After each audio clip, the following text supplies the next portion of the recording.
نمازیں قضا کر کے لوگ سجدے کی حالت میں مرنا چاہتے ہیں، گنگناتے ہیں گانے مگر مرتے وقت کلمہ پڑھنا چاہتے ہیں۔ جس حال میں مرنا پسند کرتے ہیں اسی حال میں زندگی گزارنا شروع کر دیں، جیسے زندگی گزاریں گے ویسے ہی موت آئے گی۔ میں نکاح سے پہلے ہونے والی محبت کو بھی حرام نہیں مانتا، جانتے ہو کیوں؟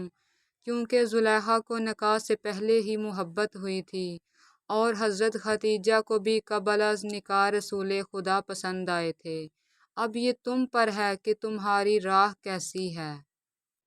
تم دنیا میں خود کو جتنا نامحرموں سے چھپاؤ گی، قبر میں خود کو اتنا حسین پاؤ گی۔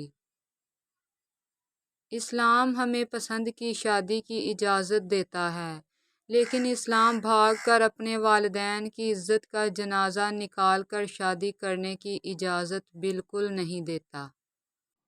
گھر سے باہر جاتے ہوئے بیوی کو بتا کر جانا بیوی کی غلامی نہیں بلکہ بیوی کی فکر اور پریشانی کو کم کرنا ہے۔ جس کتاب میں عورت کو پردے کا حکم ہوا ہے، اسی کتاب میں مرد کو نگاہ جھکائے رکھنے کا بھی حکم ہے۔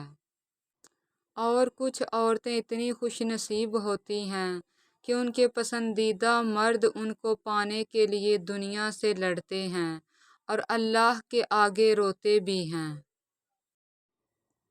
وہ نصیب لکھنے والی ذات جو دلوں میں خواہش ڈالتی ہے، وہ ان خواہشوں کو نصیب میں ڈالنے پر بھی قادر ہے، اور وہ ایسا وقت بہت جلد لائے گا جب آپ اپنی آنکھوں سے اپنے لیے معجزے ہوتے دیکھو گے۔ جو شدت سے مانگا جائے وہ ضرور ملتا ہے۔ اللہ آپ کی تڑپ ضائع نہیں جانے دیتا، وہ دلوں کے حال سے بخوبی واقف ہے، اور اگر نصیب میں بہتر ہوا تو جو تم چاہتے ہو تمہیں وہی ملے گا۔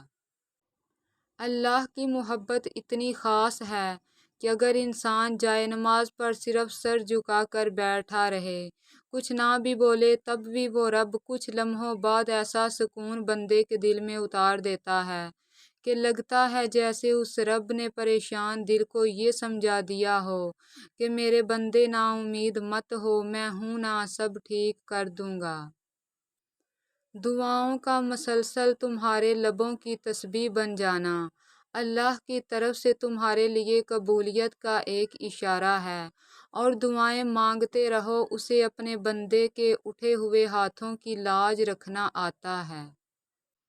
تو اگر درد رات بھر سونے نہیں دیتا تو جان لو کہ وہ منتظر ہے تمہارا، ابھی بھی اس کو انتظار ہے تمہاری دعاؤں کا۔ مانگ لو، ابھی بھی کچھ نہیں بگڑا، ابھی بھی وہ سب ہو سکتا ہے جو تم چاہتے ہو، ابھی بھی وہ سب مل سکتا ہے جو تم مانگتے ہو، ابھی بھی قبولیت کی ایک گھڑی باقی ہے، ابھی بھی تہجد کا پلڑا مقدر پر بھاری ہے۔ اللہ کو بہت پسند ہے جب تم اس پر توکل کر کے تمام پریشانیاں بھول جاتے ہو۔ یقین کرو وہ پھر نوازنے میں زیادہ دیر نہیں کرتا، کیونکہ وہ اپنے بندے کو تڑپتا ہوا نہیں دیکھ سکتا۔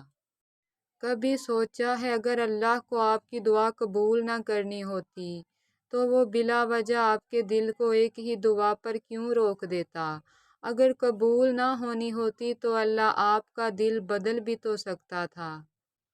سنو، خدا کرے تمہارا نکاح تمہاری محبت سے ہو، جس کے لیے تم روتے ہو، جس کے لیے تم دعائیں مانگتے ہو، اللہ اسے تمہارے نکاح میں لے آئے۔ اللہ کو پسند ہے جب انسان ہزار گناہ کے بعد اس کی طرف پلٹتا ہے، ٹوٹی پھوٹی ہی سہی اس سے معافی مانگتا ہے، کچی پکی ہی سہی اس سے توبہ کی تڑپ مانگتا ہے۔ یہ ٹوٹی پھوٹی، یہ کچی پکی سی فریادیں بھی اللہ کو بہت پیاری ہیں، وہ معاف کر دیتا ہے۔ جو زمین والوں سے ممکن نہیں ہوتا وہ آسمان کے اس پار فقط ایک کن کہہ دینے سے ہو جاتا ہے۔ بس انتظار اور کامل یقین شرط ہے۔ ایک دن تمہارے پاس وہ سب ہوگا جسے پانے کی امید میں تم اتنی دعائیں کرتے ہو، راتوں کو اٹھتے ہو، اللہ تمہیں وہ سب کچھ دے گا جس کی تم تمنا کرتے ہو۔ تمہارا انتظار ضائع نہیں جائے گا۔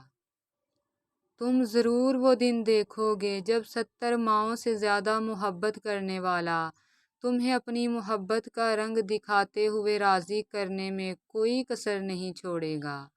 یہ صبر تمہارے لیے بڑے معجزے لانے والا ہے۔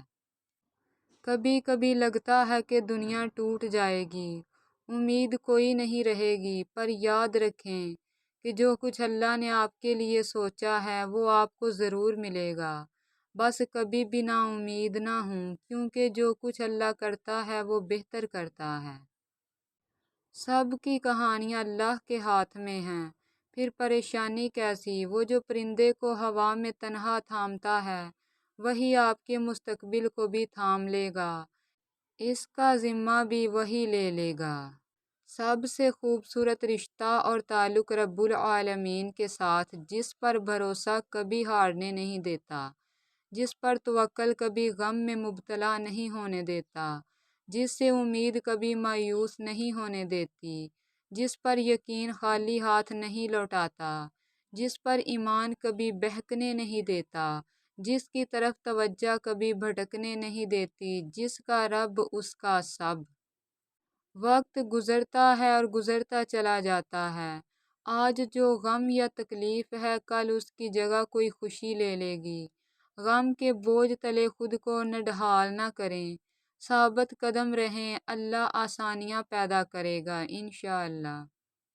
اللہ تو کاتب تقدیر ہے، وہ مٹا کر نئے سرے سے تقدیر لکھ بھی سکتا ہے، وہ جہاں سے چاہے کہانی کا رخ موڑ سکتا ہے، وہ جیسے چاہے انجام کو بدل سکتا ہے۔ تمہاری کہانی اس لیے یہاں رک گئی ہے کیونکہ اللہ چاہتا ہے کہ تم اس کا اگلا حصہ خود لکھو۔ جسے تم تاخیر سمجھ رہے ہو وہ دراصل دعا کا موقع ہے، تو پھر اٹھاؤ ہاتھ اور اپنا نصیب بدل دو۔ دعاؤں سے تقدیر کے رخ موڑ دیے جاتے ہیں، تم خالی ہاتھ کبھی نہیں لوٹائے جاتے، بلکہ تمہاری تڑپ اور تمہارا یقین تمہیں کن کی منزل تک لے کے جاتا ہے، ایسی منزل جہاں صرف معجزے ہوتے ہیں۔